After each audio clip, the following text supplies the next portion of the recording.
देश में कोरोना के कारण होने वाली मौत का आंकड़ा हर दिन बढ़ता जा रहा है। हर रोज अब 3 लाख से ज्यादा नए केस सामने आने लगे हैं। स्वास्थ्य मंत्रालय की ओर से ताजा आंकड़ों के मुताबिक पिछले 24 घंटे में 3,49,691 नए कोरोना के केस आए हैं। 2,767 संक्रमितों की जान गई है। हालांकि 2,17,113 लोग कोरोना से ठीक भी हुए हैं।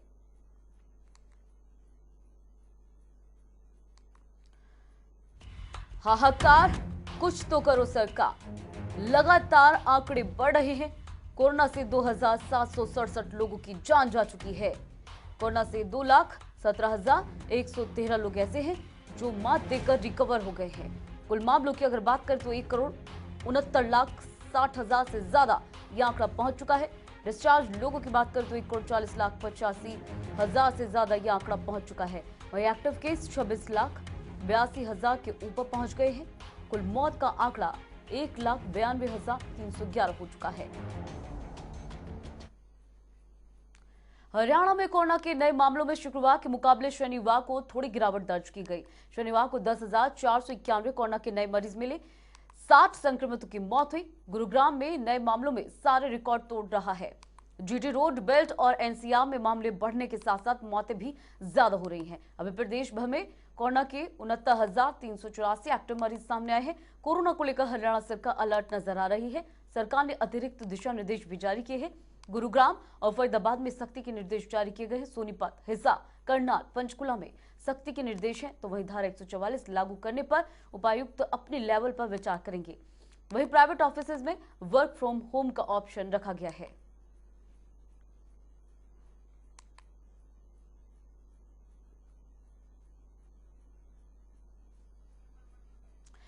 और इसी खबर पर ज्यादा जानकारी के साथ स्पर्श हमारे साथ जुड़ गए हैं। स्पर्श, क्या कुछ अपडेट है? कोरोना लगातार बढ़ता जा रहा है।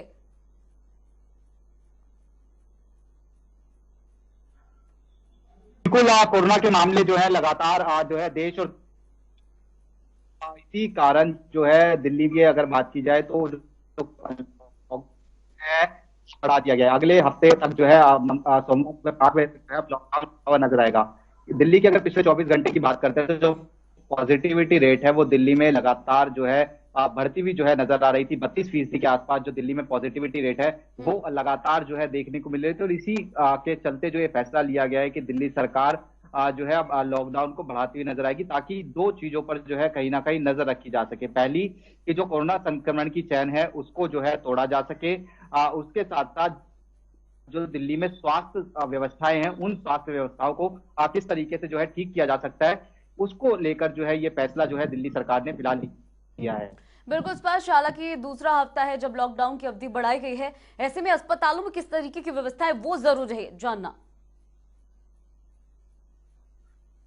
देखिए, दिल्ली की अगर बात करते हैं दीपशिका, तो दिल्ली में लगातार जो स्वास्थ्य व्यवस्थाएं हैं वो चरमराती हुई नजर आ रही है। दिल्ली के अलग अलग हॉस्पिटलों की बात करते हैं तो वहां से जो एसओएस कॉल हैं या फिर कहें कि इमरजेंसी कॉल जो है वो लगातार जो है देखने को मिल रहे हैं। और इसी कारण जो है दिल्ली में लॉकडाउन बढ़ाने का जो फैसला लिया गया है। दिल्ली में लगातार ऑक्सीजन की जो किल्लत है वो अलग अलग हॉस्पिटलों में जो है देखने को मिल रही है। इसको लेकर जो बात है वो दिल्ली हाई कोर्ट तक जो है पहुंच चुकी है कि अलग अलग हॉस्पिटल जो है दिल्ली हाई कोर्ट पहुंच जाते कि हमें जो है जो ऑक्सीजन है वो सुचारू रूप से जो है उपलब्ध कराई जाए, वरना मरीज हैं उनके स्वास्थ्य के ऊपर जो है कहीं ना कहीं भी गनीमत जो है आती हुई जो है बन सकती है। इसके अलावा अगर बात करते हैं तो दिल्ली में जो आईसीयू बेड हैं और जो वेंटिलेटर वाले बेड हैं वो लगातार जो है कम होते हुए जो है नजर आ रहे हैं। और इसी के कारण जो है दिल्ली सरकार कहीं ना कहीं चिंता में नजर आ रही थी, क्योंकि जिस तरीके से कोरोना का जो ग्राफ है वो लगातार बढ़ता हुआ देखने को मिल रहा है। लगातार जो पॉजिटिविटी रेट है वो 30% के ऊपर बनी हुई है। लगातार जो मरीज है उनका जो आंकड़ा है वो ज्यादा आ रहा था। और उस हिसाब से जो दिल्ली सरकार की तैयारियां थी पिछले दिनों हॉस्पिटल में बेड को लेकर या फिर अन्य व्यवस्थाओं को लेकर, वो पूरी तरीके से चरमरा गई थी। और इसीलिए जो है ये फैसला लिया गया है कि अब लॉकडाउन बढ़ाया जाएगा, ताकि दिल्ली में जो स्वास्थ्य व्यवस्थाएं हैं उनको और ज्यादा सुचारू किया जा सके। बिल्कुल स्पष्ट। अभी तक तो ऑक्सीजन की किल्लत की खबरें आ रही थी, लेकिन अब जो जानकारी आ रही है उसके अनुसार मरीजों को प्लाज्मा भी नहीं मिल रहा है, उसमें भी परेशानी आ रही है। देखिए दीपशिका, प्लाज्मा को लेकर ऐसी कोई गाइडलाइन नहीं है सरकारों की तरफ से कि प्लाज्मा किसी मरीज को जो है उपलब्ध कराया जाएगा। या फिर सरकारें जो है उन्हें उपलब्ध कराएगी। मरीज को जो है खुद जो है अभी तक ये ढूंढना होता है कि प्लाज्मा जो है कोई अगर व्यक्ति रिकवर हो चुका है कोविड से तो वो जो है उसके संपर्क करे, मरीज जो है खुद प्लाज्मा जो है अरेंज करे।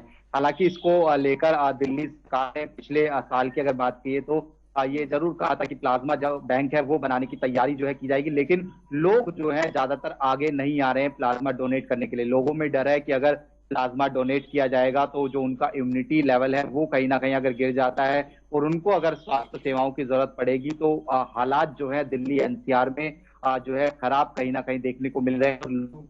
इसीलिए जो है ज्यादा डरे हुए भी नजर आ रहे हैं, लेकिन लोगों से अपील जरूर करना चाहिए कि जो लोग स्वस्थ हो चुके हैं वो प्लाज्मा डोनेट करें, इससे कोई खतरा जो है नहीं है। बिल्कुल स्पष्ट। और जिस तरह से ऑक्सीजन की किल्लत है, हालांकि केंद्र सरकार भी मदद कर रही है, लेकिन क्या दिल्ली में ऑक्सीजन प्लांट को लेकर विचार किया जा रहा है? देखिए, दिल्ली में अगर बात की जाए तो ऑक्सीजन की किल्लत लगातार देखने को मिल रही है। दिल्ली सरकार लगातार जो है देख रही है कि किस तरीके से जो ऑक्सीजन की किल्लत है उसको दूर किया जा सके। कल जब दिल्ली हाई कोर्ट में सुनवाई हो रही थी तो यहाँ तक कह दिया गया कि दिल्ली चूंकि जो इंडस्ट्री वाला जो है राज्य नहीं है, यहाँ पर जो टैंकर है वो खुद उपलब्ध जो है नहीं रहते हैं। ऐसे में किस तरीके से दूसरे राज्यों से दिल्ली में जो है टैंकर की व्यवस्था जो है होते हुए दिल्ली जो है लाया जाए, इसको लेकर केंद्र सरकार से जो सहयोग है वो कहीं ना कहीं जो है लिया जा रहा है। और उसके साथ अगर हम बात करते हैं तो दिल्ली के मुख्यमंत्री ने कल जो है अन्य राज्यों के मुख्यमंत्रियों को पत्र भी लिखा था। उस पत्र में ये कहा गया कि जो सरप्लस ऑक्सीजन है अन्य राज्यों के पास वो जो है दिल्ली सरकार को अन्य राज्य अगर उपलब्ध कराते हैं तो बेहद जो है ठीक जो है दिल्ली के हालात आने वाले दिनों में होते हुए नजर आएंगे। लेकिन जो व्यवस्थाएं हैं वो ये है कि टैंकर किस तरीके से उपलब्ध हो दिल्ली में, इसको लेकर दिल्ली सरकार अलग अलग स्तर पर केंद्र सरकार से भी बातचीत करती हुई नजर आ रही है और राज्य सरकार से भी बातचीत करती हुई नजर आ रही है। बिल्कुल स्पष्ट। आप हमारे साथ बने रहिए। कुरुक्षेत्र से रणदीप रोड हमारे साथ जुड़ गए हैं। रणदीप, कुरुक्षेत्र में कोरोना का क्या हाल है इस वक्त?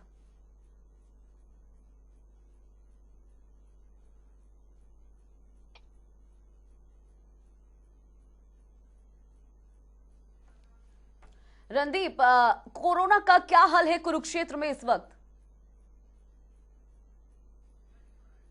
चलिए, रणदीप से एक बार फिर से संपर्क साधने की कोशिश करेंगे। स्पर्श के पास लौटेंगे। स्पर्श, जिस तरह से अभी आपने जानकारी दी कि जो ऑक्सीजन टैंकर है उनको किसी बिना रुकावट के दिल्ली में पहुंचाया जा सके, इस पर आप बात कर रहे थे, जारी रखिए।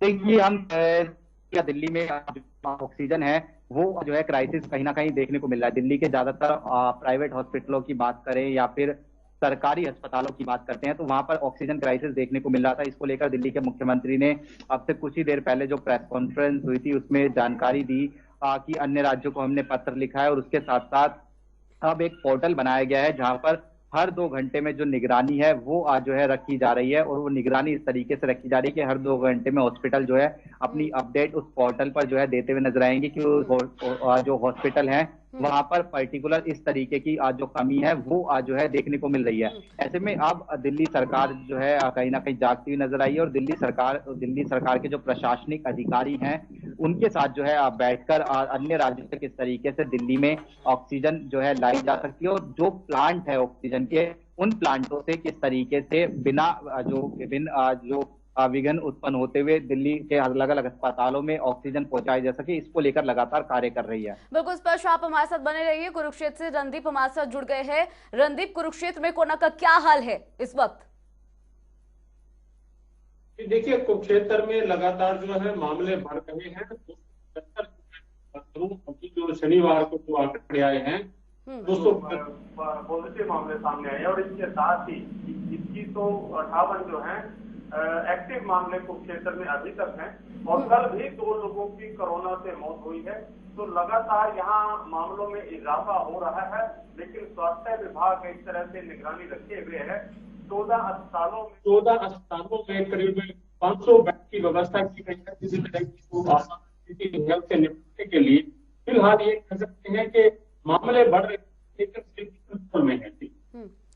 बिल्कुल रणदीप, जहां एक तरफ जो कोरोना का आंकड़ा है वो बढ़ रहा है तो दूसरी तरफ ये जानना भी जरूरी है, रिकवरी रेट इस वक्त क्या है?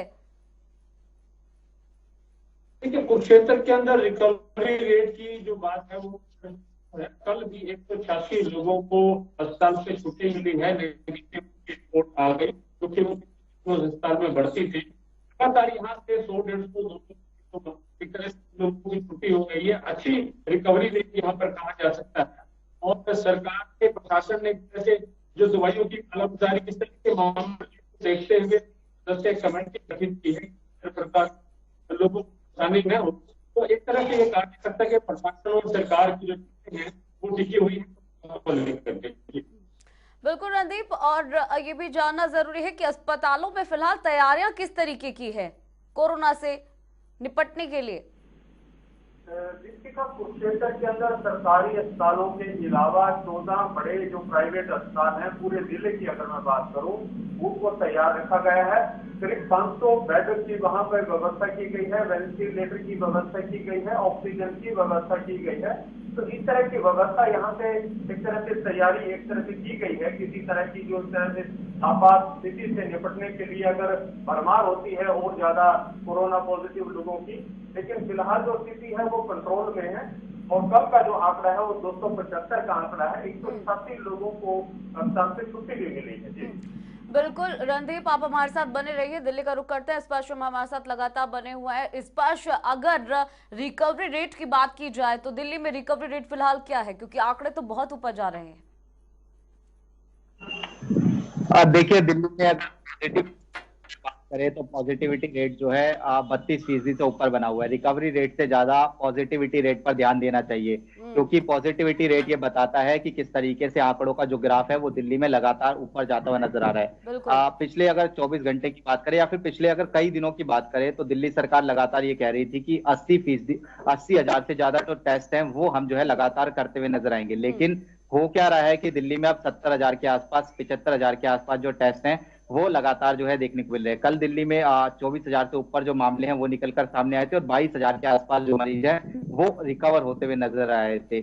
इसके साथ में अगर बात की जाए, जो टेस्टिंग कम हो रही है तो इसके कारण जो पॉजिटिविटी रेट है वो कहीं ना कहीं कम होती हुई नजर आ रही है। दिल्ली के मुख्यमंत्री अरविंद केजरीवाल ने ये जानकारी दी कि जो पॉजिटिविटी रेट था वो 30% के ऊपर पहुंच गया था, वो अब 29% के आसपास है। लेकिन अभी घबराने की जरूरत है, क्योंकि लगातार 30% के आसपास ये बना हुआ है।